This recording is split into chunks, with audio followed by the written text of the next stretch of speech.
Welcome to Mysuru. जर तुम्ही सुद्धा वन डे ट्रिप प्लॅन करत असाल बँगलोर टू मैसूर तर हा व्हिडिओ तुमच्यासाठी. कारण या व्हिडिओमध्ये मी अगदी डिटेलमध्ये सगळ्या गोष्टी सांगितलेल्या आहेत. तुम्ही बँगलोर टू मैसूर कसं जाऊ शकाल किंवा तिथे गेल्यानंतर कोणकोणती ठिकाणं कव्हर करता येतील, काय खाता येईल, काय काय पाहता येतील, प्रत्येक ठिकाणाची एंट्री फी किती असणार आहे आणि तुम्हाला टोटल बजेट किती येईल, या सगळ्या गोष्टी या व्हिडिओमध्ये मी तुम्हाला सांगितलेल्या आहेत. सो व्हिडिओ स्किप न करता शेवटपर्यंत पहा. 5:40ची आमची ट्रेन होती, पण त्यासाठी सकाळी 4 वाजता आम्हाला घरातून निघावं लागलं. कारण की घरापासून स्टेशनपर्यंतचा अंतर 1 तासाचा होता. त्यासाठी आम्ही कॅब बुक केली आणि स्टेशनवरती पोहोचलो.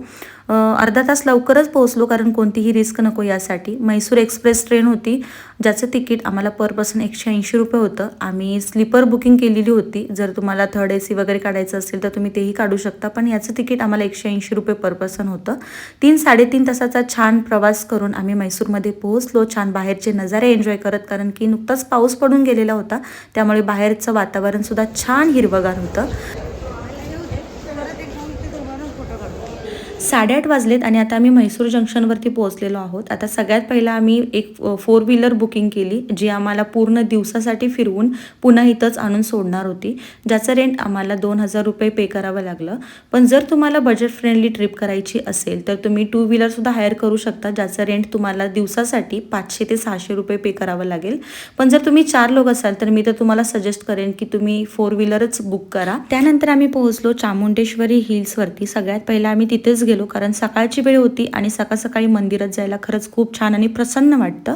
खरंच इथं आल्यानंतर प्रसन्न वाटत होतं, पण शनिवार होता त्यामुळे गर्दी पण खूप जास्त होती. मंदिरात सुद्धा लाईन खूप मोठी अशी लागली होती. जर तुम्हाला पटकन दर्शन घ्यायचं असेल, कारण बाकीचे पण पॉईंट्स आपल्याला कव्हर करायचे आहेत, तर त्यासाठी तुम्ही VIP दर्शनसुद्धा निवडू शकता, जे की 50 रुपये आणि 200 रुपये अशा दोन्हीमध्ये अवेलेबल आहे. मंदिरामधून दर्शन घेऊन झाल्यानंतर तिथेच जवळच आम्ही नाश्तासुद्धा केला, ज्याच्यामध्ये आम्ही डोसा, पराठा आणि चहा असा नाश्ता केला, जो की आमचा कंप्लीट नाश्ता 180 रुपयेमध्ये झाला. खूप छान आणि टेस्टी असा नाश्ता होता. तुम्ही सुद्धा तिथे गेलात तर नक्की ट्राय करा. त्यानंतर आम्ही निघालो आमच्या नेक्स्ट पॉईंटवरती.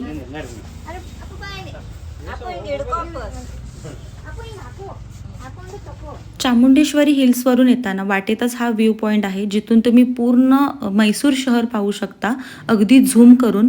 तर इथे तुम्हाला 20 रुपये देऊन या दुर्बिणीतून पूर्ण मैसूर शहर पाहता येईल, जिथं तुम्हाला ग्राउंडवरची लोकंसुद्धा अगदी स्पष्ट दिसतील. तर इथं हा व्ह्यू पॉईंट एन्जॉय केला. त्यानंतर आम्ही गेलो वॅक्स म्युझियममध्ये, जिथं 3 गोष्टी होत्या. ते म्हणजे एक वॅक्स म्युझियम, सँड म्युझियम आणि हॉरर हाऊस.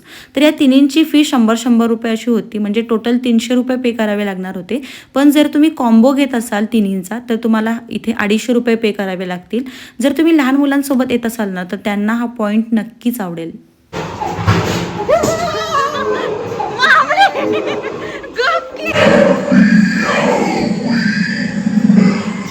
त्यानंतर गेलो आम्ही म्हैसूर म्युझियममध्ये. तुम्हाला जितके पण प्राणी या पोस्टरवरती दिसत आहेत ना, तितके सगळे प्राणी या झूमध्ये अवेलेबल होते आणि इथं आपली एंट्री फी होती 120 रुपये पर पर्सन. पण प्राणी सगळे होते.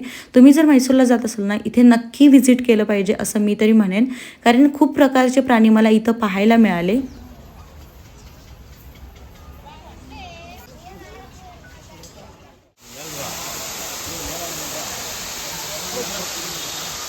त्यानंतरचा आमचा पॉईंट होता ॲक्वारियम, आणि याची एंट्रीज पाहिल्यानंतर तुम्हाला समजत असेल की आतमध्ये नक्की काय असणार आहे. आतमध्ये एंट्री केल्यानंतर इतके सुंदर फिशेस होते ना, म्हणजे अंडर वॉटर वर्ल्ड होता पूर्ण. इथं फी थोडी कॉस्टली होती, म्हणजे पर पर्सन 300 रुपये फी होती. पण जर तुम्ही लहान मुलांना घेऊन येत असाल ना तर ते इतके खुश होतील ना, तुमचे 300 रुपये असे फिटून जातील. इतका सुंदर वॉटर पार्क आहे, मला तरी पर्सनली खूप आवडला. त्यामुळे तुम्ही जर म्हैसूरला जात असाल ना तर इथे व्हिजिट करायला अजिबात विसरू नका. त्यानंतर आम्ही व्हिजिट केलं मैसूरू पॅलेसला, जो की म्हैसूरमधला सगळ्यात महत्त्वाचा पॉईंट आहे. पॅलेस इतका भव्य आणि सुंदर आहे ना की बघताच क्षणी डोळ्याचं पारणं फिटून जाईल. पण हा पॅलेस दिवसा जितका सुंदर दिसतो ना, त्यापेक्षा कित्येक पटीने सुंदर रात्री दिसतो, कारण की याच्यावरती पूर्ण लाईट्स लावलेले आहेत आणि ते जेव्हा रात्री चालू होतात तेव्हा हा जो पॅलेस आहे ना तो अगदी बघण्यासारखा असतो. सो जर तुम्ही नाईटसाठी जात असाल, म्हणजे स्टेसाठी जर जात असाल ना मैसूरला, तर या पॅलेसला तुम्ही रात्री व्हिजिट करा. खूप छान आणि सुंदर आहे. पॅलेस पाहून झाल्यानंतर थोडासा ब्रेक ब्रेक घेतला आणि एका ठिकाणी जेवणासाठी थांबलो, द व्हेज किचन या रेस्टॉरंटमध्ये, जे की आमच्या ड्रायव्हरनेच आम्हाला सुचवलं. आणि तिथे गेल्यानंतर आम्ही छान थाळी ऑर्डर केली, कारण की खूप फिरलो होतो, खूप फिरायचं होतं, त्यासाठी एनर्जी पाहिजे होती. म्हटलं पोटभर जेवण करूया. आणि त्याचबरोबर आम्ही पनीर चिल्लीसुद्धा ऑर्डर केली होती. तर असं पोटभर जेवण केलं आणि त्यानंतर आम्ही गेलो मैसूरमधलं अजून एक फेमस ठिकाण, ते म्हणजे हा चर्च.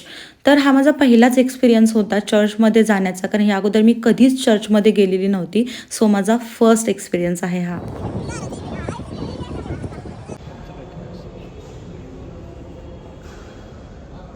चर्च पाहून झाल्यानंतर आम्ही गेलो आयुर्वेदिक गार्डनमध्ये, जे की वृंदावन गार्डनला जाताना वाटेतच आहे. इथं तुम्हाला खूप सारी आयुर्वेदिक झाडं, वनस्पती पाहायला मिळतील. त्याचबरोबर मसाल्याची झाडंसुद्धा पाहायला मिळतील. हे आहे इलायचीचं झाड, ज्याला खाली खूप साऱ्या इलायची लागलेल्या आहेत. त्याचबरोबर ब्लॅक पेपर म्हणजेच काळी मिरचं झाडसुद्धा मी पाहिलं. अशा बऱ्याचशा वनस्पती आहेत आणि यापासून तयार होणारी औषधंसुद्धा त्यांच्याकडे अवेलेबल आहेत. इथं तुम्हाला एंट्री फी अजिबात नाही आहे, एकदम फ्री आहे.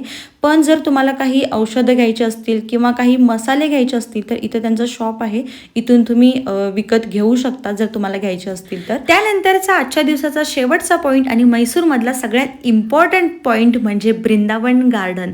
तर संध्याकाळी 5 वाजता आम्ही गार्डनमध्ये पोहोचलो. पूर्ण शांत आणि सुंदर वातावरण होतं. छान असे कारंजे चालू होते आणि हिरवागार सगळीकडे, खूप छान. आणि दिवसभराचा पूर्ण थकवा निघून गेला असं हे गार्डन होतं. या गार्डनची जी एंट्री फी आहे ती 100 रुपये आहे. पण 100 रुपयामध्ये फक्त गार्डनच नाही, तर तुम्हाला जो संध्याकाळचा लेझर शो होणार आहे तो सुद्धा त्याच्यामध्येच इन्क्लुडेड असणार आहे.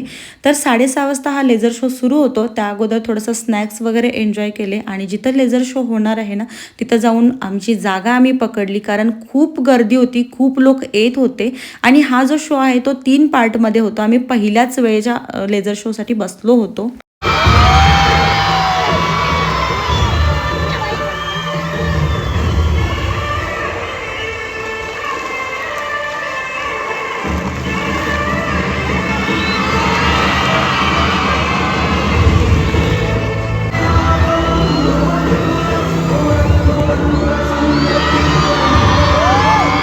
इतकी जास्त गर्दी झाली ना, की काही विचारूच नका. म्हणजे आम्ही धावत चाललोय, त्याच्या 10 पटीने लोक समोरून धावत येत आहेत. इतकी गर्दी झाली, कारण आज सॅटर्डे आहे. समजा आज सॅटर्डेला इतकी गर्दी आहे, तर उद्या संडेला किती गर्दी असेल. जर तुम्ही येत असाल ना, सॅटर्डेचंच प्लॅनिंग करा, कारण संडेला सगळ्यांना सुट्टी असते. त्यामुळे खूप जास्त गर्दी तुम्हाला फेस करावी लागेल. तुम्हाला समोरून दिसतच असेल किती लोक धावत येत आहेत फक्त शो बघण्यासाठी. आणि अशा पद्धतीने आमची वन डे ट्रिप सक्सेसफुलरित्या पार पडलेली आहे. तुम्हाला सुद्धा जर वन डे ट्रिप प्लॅन करायची असेल तर अशा पद्धतीने करू शकता. आता आम्ही डायरेक्टली स्टेशनवरती जाणार आहोत आणि तिथून डायरेक्टली ट्रेन पकडून डायरेक्ट बेंगलोर. आय होप हा व्हिडिओ तुम्हाला आवडला असेल. जर व्हिडिओ आवडला असेल तर प्लीज कमेंटमध्ये सांगा. आणि हो, चॅनलला सबस्क्राईब केलं नसेल तर सबस्क्राईब करून घ्या, बेल आयकॉन प्रेस करा आणि हा व्हिडिओ तुमच्या खूप साऱ्या फ्रेंड्समध्ये शेअर करा. चला तर मग पुन्हा भेटू. Bye bye.